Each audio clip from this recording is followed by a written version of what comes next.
Pune airport पर देर रात बड़ा हादसा टला। लैंडिंग के वक्त आईएएफ का फाइटर जेट रनवे पर फंसा। फ्लाइट सेवाएं कब बहाल होंगी?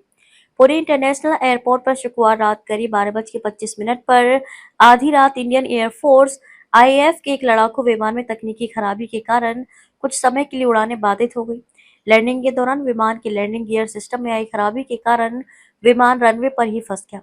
इसके चलते हवाई पट्टी को कुछ समय के लिए बंद करना पड़ा। इस घटना के बाद सुरक्षा कारणों से सभी आम उड़ानों को तुरंत रोक दिया गया। एयरपोर्ट प्रशासन के अधिकारी, एयर ट्रैफिक कंट्रोल, एटीसी के कर्मचारी और एयरफोर्स के अधिकारी तुरंत मौके पर पहुंचे और स्थिति को काबू में करने के लिए तत्काल काम शुरू कर दिया। कोई जान माल का नुकसान नहीं। पुणे एयरपोर्ट पर हुई इस घटना में खुशकिस्मती से किसी की जान नहीं गई। आधिकारिक सूत्रों ने पुष्टि की है कि विमान में सवार क्रू मेंबर सुरक्षित है और नागरिक संपत्ति को कोई नुकसान नहीं पहुंचा है। इसलिए ये साफ है कि एक बड़ी दुर्घटना टल गई। इस बीच विमान के कुछ समय तक रनवे पर फंसे रहने और अचानक मची हलचल के कारण कुछ समय के लिए किसी दुर्घटना या क्रैश की आशंका को लेकर अटकलें लगाई जाने लगी। हालांकि एयरफोर्स ने आधिकारिक तौर पर ऐसी किसी दुर्घटना की पुष्टि नहीं की है। शुरुआती रिपोर्ट से पता चलता है कि यह केवल एक तकनीकी खराबी से जुड़ी घटना थी। स्थिति को काबू में करने के प्रयास पूरी रात युद्ध स्तर पर जारी रहे। विमान को रनवे से हटाया गया और जरूरी मरम्मत का काम पूरा किया गया।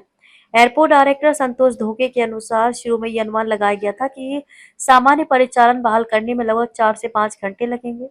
वहीं केंद्रीय मंत्री मुरलीधर मोहोल ने भी कहा कि वह स्थिति पर बारीकी से नजर रख रहे हैं और पुष्टि की कि वह एयरपोर्ट प्रशासन और एयरफोर्स दोनों के साथ लगातार संपर्क में है। केंद्रीय मंत्री मुरलीधर मोहोल ने सुबह एक अपडेट पोस्ट करते हुए पुष्टि की कि एयरपोर्ट पर स्थिति सामान्य हो गई है। रनवे की मरम्मत का काम पूरा होने के बाद सुबह 7:30 से उड़ानों की रवानगी फिर से शुरू हो गई है, जबकि आगमन सेवाएं सुबह 8 बजे से शुरू हो गई हैं। सभी एजेंसियां इस काम को पूरा करने के लिए तालमेल बिठाकर काम कर रही हैं। इससे उड़ानें धीरे धीरे सामान्य हो रही हैं। उम्मीद है कि दिन भर में हवाई यातायात पूरी तरह से बहाल हो जाएगा। इस बीच प्रशासन ने यात्रियों से आग्रह किया है कि वे हवाई अड्डे के लिए रवाना होने से पहले अपनी उड़ानों की स्थिति की जांच कर लें।